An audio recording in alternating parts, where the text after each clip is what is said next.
I watched my sister sleep with my husband in what she thought was my only bedroom, so I let them have their fun until I revealed we were in my pool house and my actual mansion had cameras in every room.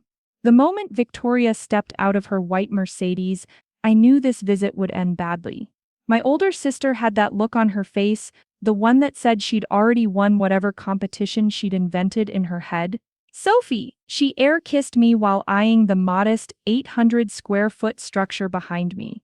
This is cozy. My black cat Nero watched from the window, his yellow eyes narrowing. He'd never liked her, not since we were kids. Smart cat. Thanks for letting me crash here while my penthouse gets renovated, she said, though we both knew her penthouse wasn't being renovated. Her husband had kicked her out after catching her with his business partner, but I played along. What Victoria didn't know was that this tiny apartment she was already mentally mocking was just my pool house. The main estate sat behind a wall of redwoods, invisible from this angle. 8 bedrooms. Ocean views. Wine cellar. The works. See, after I sold my tech company at 32, I bought this place in Carmel by the sea, but I learned quickly that money changes how people see you. So I started using the pool house as a filter. If someone could love me here, in this simple space, maybe they actually loved me. My husband Marcus thought I was paranoid. Just show her the real house, he'd said that morning, kissing my neck in our actual bedroom. Stop playing games. But games were all Victoria and I had ever known. She dragged her Louis Vuitton luggage inside, her nose wrinkling at my intentionally minimalist decor. IKEA furniture. Target throws. A tiny kitchen with basic appliances. Where's Marcus? She asked too casually. Working late, he's closing a deal in San Francisco. Won't be back until tomorrow. She smiled. That should have been my first warning. But I was too busy watching her unpack a red dress I'd seen before. The last time she wore it, she was stealing my prom date.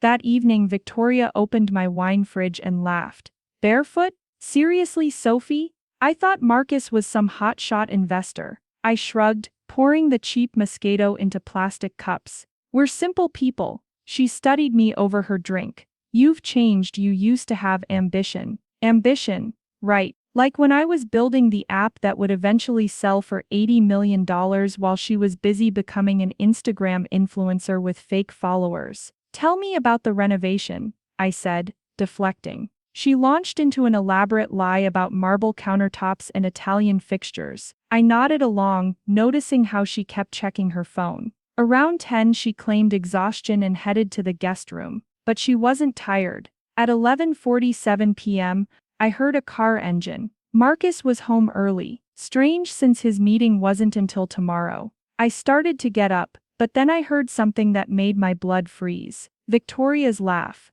Outside. I crept to the window. They were talking by his car. She was wearing the red dress. Now, I need you to understand something. I'm not naive. I'd noticed the lingering looks at family dinners. The way she always touched his arm when she laughed. The inside jokes that started 6 months ago. But watching them together in my driveway, her hand on his chest, his fingers in her hair, that was different. Nero jumped onto the windowsill, his tail twitching with agitation. I know, baby, I whispered. I know. They came inside quietly. I slipped back into my bedroom, leaving the door cracked. I heard them in the living room, whispering, giggling like teenagers. She's so clueless, Victoria said, still serving wine in plastic cups like some college kid. Marcus laughed. Actually laughed. The pool house was my idea. Keep her humble, you know. Can't have her getting too comfortable with the prenup situation. Pool house. He just said pool house. My husband of 3 years had just revealed my secret. But what happened next made me glad I'd installed those cameras. I stayed frozen as they moved to the guest room. The one where Victoria was supposed to be sleeping. Alone. The sounds that followed made me sick. But also, strategic. See, 3 months ago, I'd installed a comprehensive security system in the pool house after a break-in down the street. Cameras in every room except the bathrooms. Motion sensors. Audio recording. Everything uploaded to the cloud. Marcus didn't know. He handled our official finances, the ones he thought were our only assets. He had no idea about the accounts in my maiden name, the properties in Montana and Miami, the investment portfolio worth more than he'd make in 10 lifetimes. I grabbed my laptop and logged into the security system. There they were in 4K clarity. My sister, my husband, in my guest bed. But I didn't feel rage. I felt free. Around 2 a.m. they finally separated. Victoria back to the guest room, Marcus to our bed. He slipped in beside me, his cologne mixed with her perfume. "Hey baby," he whispered, kissing my shoulder. "Missed you." I pretended to be asleep while planning their destruction. The next morning I made breakfast. Eggs Benedict, fresh fruit, mimosas with actual champagne this time.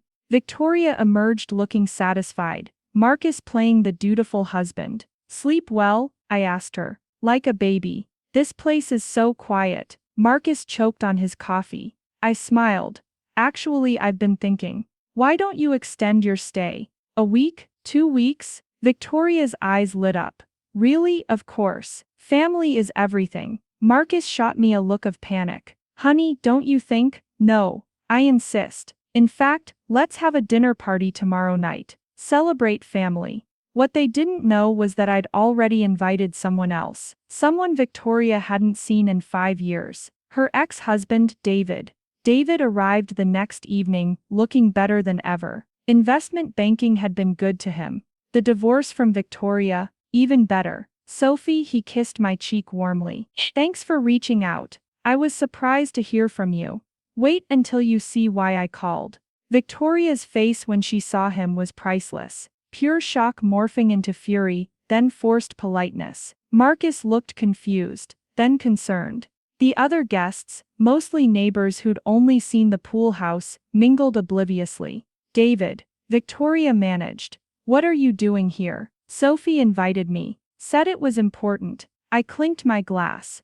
"Everyone, I have an announcement." The room quieted. Marcus moved closer to me, playing the supportive husband. Victoria gripped her wine glass, so tight I thought it might shatter. "I've been keeping a secret," I began. "This place, this little house, it's not exactly what it seems." Marcus's hand found my lower back. "A warning.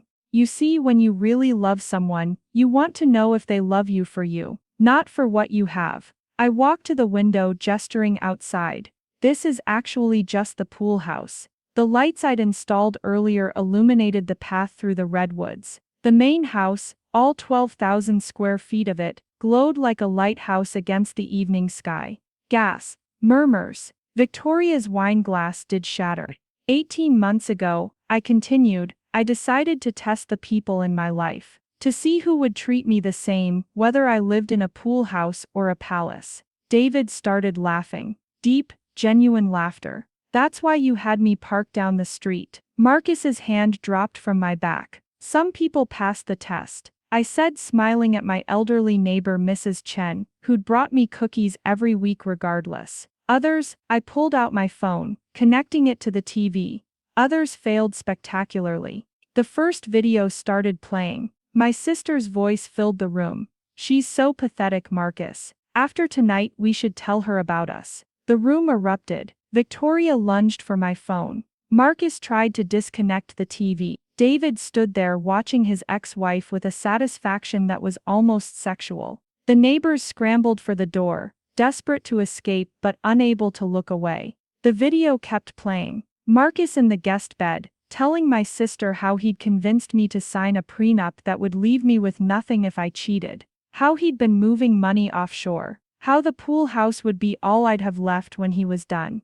"Turn it off." Victoria screamed. "Why?" I asked calmly. "You both seemed so comfortable last night." Marcus went pale. "Sophie, I can explain." "No need." I handed him an envelope.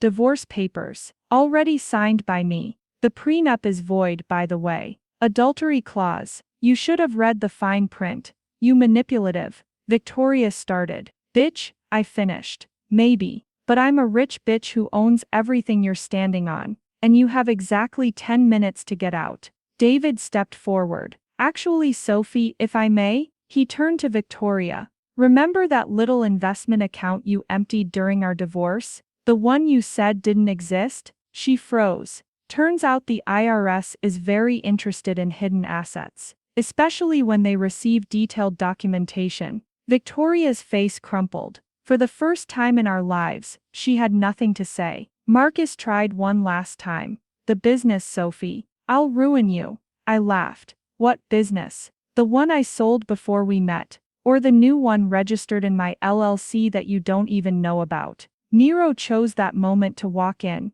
tail high, and peed on Marcus's Ferragamo shoes. Good cat. As they gathered their things, Victoria stopped at the door. How long have you known? About you two. 3 months. About who you really are. My whole life. She left without another word. Marcus followed, fumbling with his phone, probably calling his lawyer. Too late for that. David helped me clean up, while Mrs. Chen packaged the leftover food. The other neighbors had fled, but I knew the gossip would spread like wildfire. Good. Let everyone know what happens when you underestimate Sophie Williams. You know, David said, loading the dishwasher. I always wondered why you stayed friends with her. She's my sister, was my sister. And Marcus. I looked at my wedding ring, then pulled it off, dropping it in the garbage disposal. A lesson learned.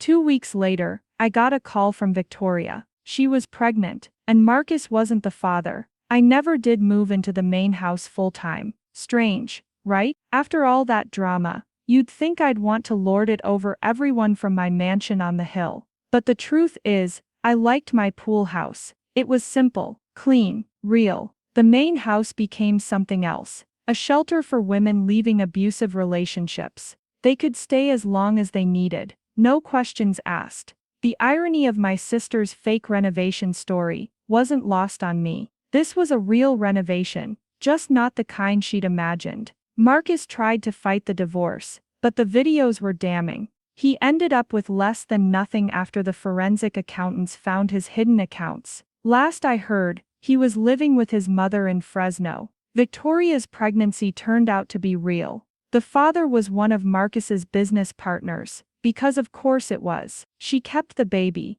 a girl she named Sophie. I'm not sure if that was an apology or another manipulation. With Victoria you never really know. David and I became friends. Real friends. Nothing romantic, just two people who'd survived the same hurricane. He helped me set up the shelter, even donated the first year's operating costs. Mrs. Chen still brings me cookies. She never mentions that night, but sometimes she pats my hand and says, "You're a good girl, Sophie. Your parents would be proud." Nero lived another 8 years, ruling the pool house like the king he was. When he passed, I buried him beneath the redwoods, between the two houses, the guardian of my secret garden. Sometimes, late at night, I walk through the main house. I check on the women staying there, make sure they have everything they need. They don't know who I am, just that someone cares enough to give them a second chance. One night I found a young woman crying in the kitchen. Her story was familiar. Betrayal, lies, starting over with nothing. It gets better, I told her. I promise. She looked at me skeptically. How do you know? I thought about Victoria and Marcus, about the videos and the divorce, about the pool house and the mansion and everything in between. Because, I said, sometimes losing everything is the only way to find out what you really have. She nodded, not really understanding. Not yet, but she would.